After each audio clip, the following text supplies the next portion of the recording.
ಹಾವೇರಿ ಲೋಕಾಯುಕ್ತ ಘಟಕದಲ್ಲಿ ಇನ್ಸ್ಪೆಕ್ಟರ್ ಆಗಿ ಕರ್ತವ್ಯ ನಿರ್ವಹಿಸುತ್ತಿದ್ದಂಥ 2003ನೇ ಬ್ಯಾಚ್ನ ಪಂಚಾಕ್ಷರಿ ಸಾಲಿಮಠ್ ಇವರು ಬೆಳಗಾಂ ಜಿಲ್ಲೆಯ ಮುರುಗೋಡು ಸ್ಥಳಕ್ಕೆ ಸೇರಿದಂಥವರಾಗಿದ್ದಾರೆ.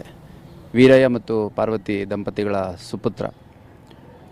ಇವರು ನಿನ್ನೆ ಸಂಜೆ ಗದಗ್ಗೆ ಹೋಗುವಂಥ ಸಂದರ್ಭದಲ್ಲಿ ಹುಬ್ಬಳ್ಳಿ ಹೊರವಲಯದ ಅಣ್ಣಿಗೇರಿ ಸಮೀಪದಲ್ಲಿ ಕಾರ್ ಅಪಘಾತ ಪ್ರಕರಣದಲ್ಲಿ ಮೃತ ಹೊಂದಿರ್ತಾರೆ. ಅವರ ಪಾರ್ಥಿವ ಶರೀರವನ್ನು ಈಗ ಕಿಮ್ಸಿಂದ ಮೂವ್ ಮಾಡಿ ಧಾರವಾಡ ಸಬರ್ಬನ್ ಪೊಲೀಸ್ ಸ್ಟೇಷನ್ ಹತ್ರ ಕೆಲವು ನಿಮಿಷಗಳ ಕಾಲ ನಿಲ್ಲಿಸಿ, ನಂತರ ಗರಗ ಪೊಲೀಸ್ ಸ್ಟೇಷನ್ ಹತ್ರ ಕೆಲವು ಸಮಯ ನಿಲ್ಲಿಸಿ, ನಂತರದಲ್ಲಿ ಬೈಲ್ಹೊಂಗಲ್ ಪೊಲೀಸ್ ಠಾಣೆ ಹತ್ತಿರ ಕೆಲ ನಿಮಿಷಗಳ ಕಾಲ ನಿಲ್ಲಿಸಿ ನೇರವಾಗಿ ಮುರುಗೋಡು ಸ್ವಗ್ರಾಮಕ್ಕೆ ಪಾರ್ಥಿವ ಶರೀರನ ತೆಗೆದುಕೊಂಡು ಹೋಗ್ತಾ ಇದ್ದಾರೆ.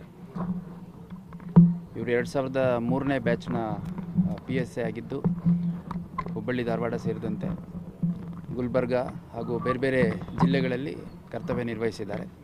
ಭಾಳ ಒಳ್ಳೆಯ ಅಧಿಕಾರಿ, ಪ್ರೊಫೆಷ್ನಲಿ ಕೂಡ ಪರ್ಸ್ನಲಿ ಕೂಡ.